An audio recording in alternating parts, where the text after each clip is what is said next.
Have you ever caught yourself doing this? You're talking to someone with a British accent, and suddenly, you sound a little British too.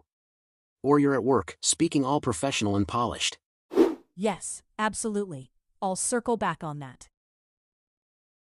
And then you go home and say to your brother, Yeah, I'll grab the chips in a sec. so, which one is the real you? Are you being fake? Are you a liar? A social chameleon? Well, spoiler alert, you're not fake. You're just human. And today, we're going to find out why. Welcome to PsychOdysseyyy, your journey into the mysteries of the human mind. Let me introduce you to someone. Let's call her Sarah. Sarah is a 28-year-old marketing executive. She lives in New York City. She's sharp, ambitious, and she speaks like she just stepped out of a business school seminar. When she's in a boardroom, she sounds like this. Great quarter, team. Let's double down on those KPIs and optimize our ROI. But then, Sarah goes home to visit her family in Georgia. Hey, y'all. Y'all want some sweet tea? I swear, the traffic down here is just a mess. Is Sarah a fraud? Is she lying about who she really is? Nope, Sarah is a social chameleon, and if you're watching this, so are you. This is called the Chameleon Effect, also known as behavioral mimicry. And let's be clear, this isn't something you choose to do. This is your brain on autopilot. It's the unconscious tendency to match the body language, speech patterns, tone, and even the energy of the people you're interacting with. Here's the wild part, we don't just mimic accents. We mimic hand gestures, posture, laughs, even the speed of someone's breathing. Think about it. Have you ever been on a date and caught yourself tilting your head the same way they did? Or leaning in when they leaned in? That's not romance. That's psychology. Well, okay, maybe a little romance too. But the science is clear, we mimic to build trust. When you mirror someone, their brain subconsciously registers you as safe. It's like saying, hey, we're the same tribe. You can let your guard down. Evolutionarily, this was a survival mechanism. Back in the caveman days, if you could bond with your tribe, you were more likely to survive. You got food. You got protection. You didn't get eaten by a saber-toothed tiger.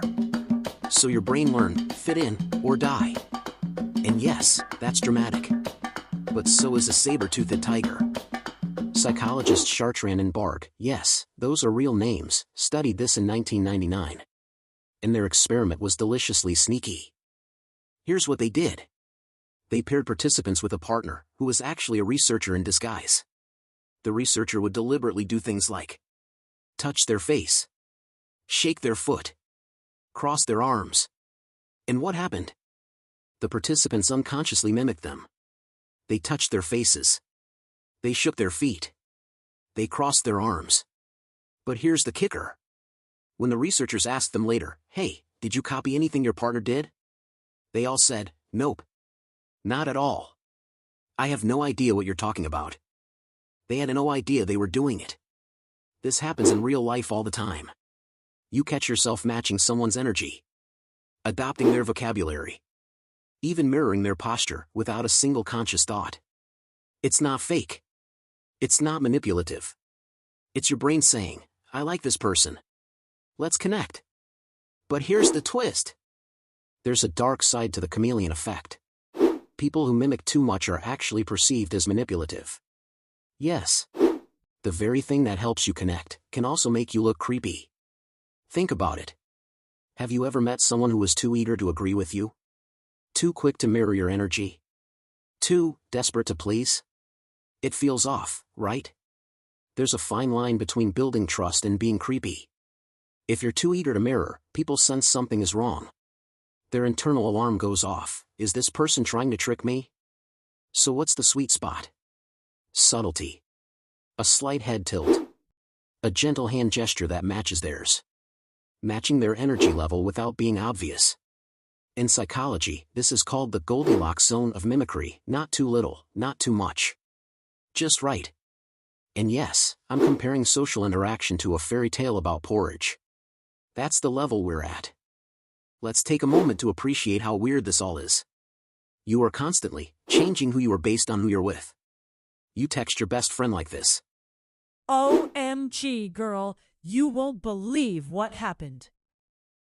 And then you text your boss like this. Dear Mr. Thompson, kindly find the attached report as requested. Please let me know if you have any questions. Same person. Same day. Wildly different language. Is that fake? No. That's social intelligence. You're adapting to your environment. You're reading the room. You're speaking the language of the person you're with. And honestly, that's a superpower. But here's the million-dollar question. Who are you when nobody's watching? When you're not mimicking, not performing, not adapting, who's the person underneath? Because the chameleon effect helps us connect. It helps us survive. It helps us build relationships. But true connection? Well, true connection comes when we let people see the real us. The accent. The awkwardness. The weird laugh. The unfiltered personality. That's where the magic happens. So sure, keep adapting. Keep reading the room. Keep being a chameleon. But don't forget who you are when the mask comes off. So next time you catch yourself adopting someone's accent, don't feel fake. Feel human. You're just trying to connect. And that's beautiful. But here's a challenge for you. For the rest of today, try not to mimic anyone. Pay attention to the moments you catch yourself mirroring.